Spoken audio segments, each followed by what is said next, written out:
BK넷 라디오 오늘의 핫 이슈입니다. 최현준 보도국장 오늘 어떤 소식인가요?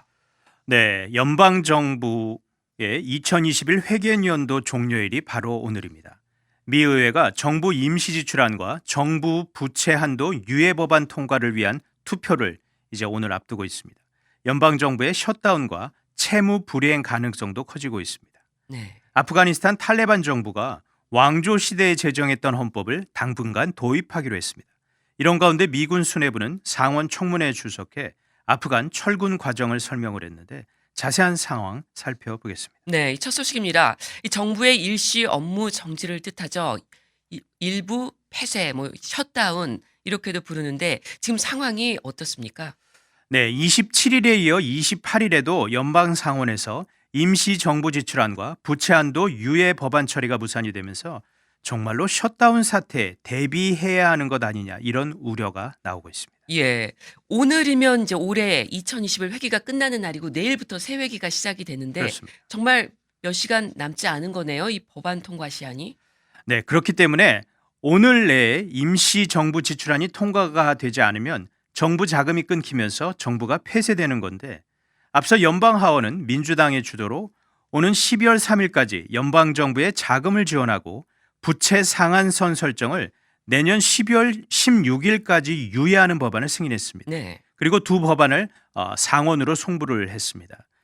척슈머 상원 민주당 원내대표가 어젯밤에 셧다운을 막기 위한 임시제출 예산안에 합의했다라면서 30일 오전에 투표를 할 것이다라고 발표를 했습니다. 네, 오늘 오전이네요. 네, 연방정부는 말씀드렸듯이 오늘로 2021 회계연도가 종료됩니다. 임시지출 예산안이 만약에 통과되지 않으면 당장 내일부터 연방정부 폐쇄가 불가피한 상황입니다. 네, 오늘 투표하면 합의는 했다지만 또 하원에서도 투표해야 되고 대통령한테 그렇습니다. 서명도 받아야 되는데 자 일단 몇 시간 남지 않은 이런 기한 안에서 이 셧다운 참 위기 상황이라고도 볼 수 있는데 그렇도 그렇지만 지금 국가 부채 한도 설정도 시급한 상황인 것 같아요. 그렇습니다. 미국은 정부가 빌릴 수 있는 돈, 그러니까 연방 부채 상한선을 법률로 정하게 됩니다. 네. 미 의회는 지난 2019년도에 22조 달러의 부채 한도 적용을 2년 유예를 했습니다. 이것이 만료되는 시점이 지난 7월 31일이었습니다. 하지만 조 바이든 대통령이 추진하는 국가재건 인프라 법안과 맞물리면서 그동안 관련 입법이 이루어지지 않았었습니다. 네. 따라서 연방정부는 그간 추가로 돈을 빌리지 못하고 정부의 현금과 재무부의 특별 조치로 재원을 겨우 조달을 해왔었습니다. 그런데 만약 법으로 그 한도를 늘려주지 않으면 미국은 채무 불이행, 다시 말해 국가 부도 사태를 맞게 될 수도 있는 것입니다. 예. 그러니까 지금 미국 정부는 일종의 비상금으로 운영되고 있단 말인데 네. 문제는 언제까지 정부에 돈이 남아 있느냐 이거겠네요. 맞습니다. 그런데 그 시한이 길지 않아 보입니다.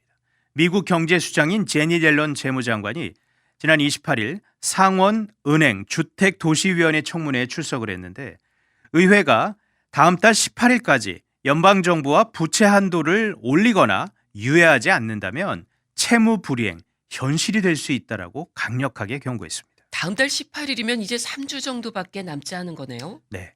옐런 장관은 이날 의회 지도부에 정부의 재정 위기를 알리는 서한을 보내기도 했는데 오는 10월 18일이 되면 재무부에 매우 한정된 자원만 남을 것으로 예상된다라면서 이 역시 추정치이지 이 연방정부 현금 흐름은 변동성 영향을 받는다는 점을 또 지적을 했습니다. 네. 그러니까 3주 시한도 불확실성이 존재한다는 겁니까? 네. 옐런 장관은 지난 한 해 정부의 하루 현금 흐름이 500억 달러에서 3천억 달러까지 도달했다라고 지적을 했습니다. 따라서 재무부의 특별 조치를 얼마나 오래 지속할 수 있을지, 현금이 언제까지 남아 있을지에 대한 추정치는 조정될 수 있다라고 밝혔습니다. 네. 옐런 장관은 이어 이런 불확실성은 정부 부채 한도 설정을 더는 기다릴 수 없다는 걸 보여준다라고 강조했습니다. 또 이 디폴트 상태가 벌어지면 미국은 물론 세계 금융시장에도 회복 불가능한 수준의 피해를 줄 것이라면서 미국 정부의 신용과 신뢰를 위험에 처하게 해선 안 된다 아주 강하게 경고를 했습니다. 네. 자, 의회가 부채 한도를 조정하지 않아서 미국 경제가 위기에 빠진 적이 있었나요? 네, 옐런 재무장관은 청문회에서 바로 지난 2011년 상황을 언급했습니다. 당시 의회가 부채 한도를 올려주지 않으면서 결국 국가 신용 등급이 하락을 했고 이로 인해 증시 급락 사태가 벌어지기도 했었습니다. 네. 자, 이렇게 채무 불이행 사태도 위기지만 또 당장 뭐 발등에 떨어진 불은 셧다운 위기잖아요. 오늘이 회계년도 네. 마지막 날인데 자, 미 역사적으로 봤을 때 셧다운 사태가 발생한 게 몇 차례 정도 됩니까? 1980년부터 지금까지 총 21차례 정부 셧다운 상황이 있었습니다. 그러니까 지난 1977년에서 81년도가 임기였던 지미 카터 대통령 이후 조지 W 부시 대통령 때만 제외하고 모든 미국 대통령이 재임 기간 뭐 일부든 장기간이든 정부 셧다운을 경험했습니다. 네. 하지만 대부분은 단기간에 불과했고 뭐 며칠에서 몇 시간 만에 종료된 경우도 있었습니다. 네. 뭐 하지만 몇 년 전이죠. 좀 그래도 꽤 긴 시간 미국 정부가 폐쇄된 적이 있었던 것 같은데요. 맞습니다. 지난 바로 2018년도에 당시 도널드 트럼프 대통령이 멕시코와 접한 남쪽 국경에 장벽을 건설하는 자금을 요구했지만 민주당에서 아주 극렬하게 반대하면서 시한 내에 지출안을 만들지 못했습니다. 그래서 35일간 셧다운이 진행되면서 미국 역사상 최장 기록을 남겼습니다. 네. 자, 정부 셧다운 사태가 되면 구체적으로 어떤 일이 발생하는 겁니까? 네, 셧다운 기간 수십만 명의 연방 공무원은 무급 강제 휴가에 들어가게 됩니다. 정부 기관의 활동과 대국민 서비스는 축소되거나 중지가 됩니다. 네. 하지만 군인이나 경찰 등 국민의 생명이나 재산 보호에 직결되는 업무에 종사하는 기관을 비롯해 정부의 필수 업무는 중단되지 않고 그대로 유지됩니다. 예, 알겠습니다. 잘 들었습니다. 다음 소식입니다. 이 아프가니스탄으로 한번 가볼까요? 아프간 탈레반 정부가 왕조 시대에 만든 헌법을 당분간 도입하기로 했다는 소식이네요. 네, 탈레반 과도 정부의 압둘 하킴 샤라이 법무부 장관 대행이 29일 수도 카불에서 아프간 주재 중국 대사와 회담을 했는데 그 회담 중에 향후 탈레반 정부의 계획을 설명하면서 발표한 내용입니다.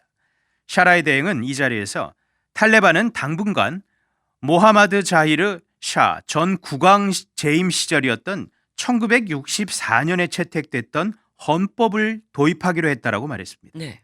모하마드 자히르 샤 국왕은 아프간의 마지막 국왕으로 1933년부터 73년 쿠데타로 왕위에서 쫓겨날 때까지 아프간의 국왕을 지낸 인물입니다. 자히르 샤 국왕을 끝으로 아프간은 왕조 시대를 마감을 했었습니다. 네. 이 탈레반이 과거 집권 시설에는 강력한 이슬람 율법이죠. 샤리아법을 채택한 걸로 아는데 왜 이 재집권한 뒤에 왕조 시대 헌법을 도입한 겁니까? 네, 샤라이 대행은 이와 관련해서 왕조 시대 헌법을 임시로 도입하기는 하지만 샤리아법과 충돌하거나 탈레반의 통치 원칙에 맞지 않는 부분들은 배제할 것이다라고 밝혔습니다. 네. 또한 국제법과 규범도 샤리아법과 탈레반 통치에 부합하는 한 존중할 것이다라고 강조했는데 과거의 이미지에서 벗어나 국제사회로부터 인정받기 위한 의도가 아닌가 이렇게 풀이됩니다. 그렇군요. 자, 샤라이 대행이 샤리아법과 맞지 않는 부분이 구체적으로 뭐다 이런 부분도 언급했나요?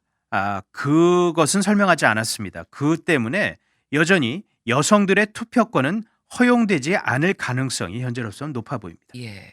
왕조 헌법에는 여성들에게 투표권을 허용하고 있는데 하지만 과거 탈레반 정권은 이 샤리아법을 내세워서 여성의 투표권을 허용하지 않는 것은 물론이고 여성들의 교육 그리고 사회 활동도 아주 강력하게 금지를 시켰고 공포 정치를 자행해서 국제사회에서 큰 지탄을 받았습니다. 네. 현재도 탈레반 정부가 공포 정치를 자행하고 있다 이런 우려 쏟아지고 있잖아요.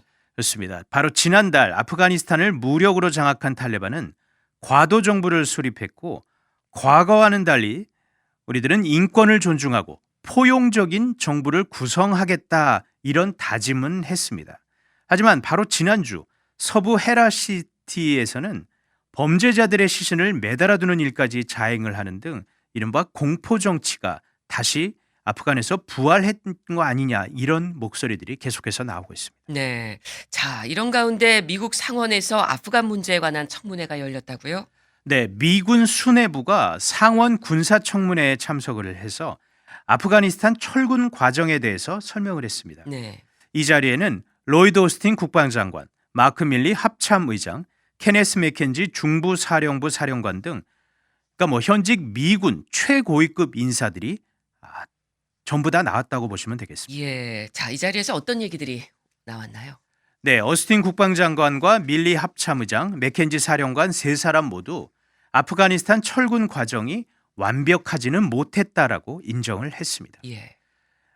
밀리 합참의장은 전략적 실패였다 이런 표현을 쓰기도 했는데 하지만 당시 상황에서는 최선이었고 단기간 가장 많은 인원을 대피시키는 데는 그래도 어느 정도 성공했다라고 강조했습니다.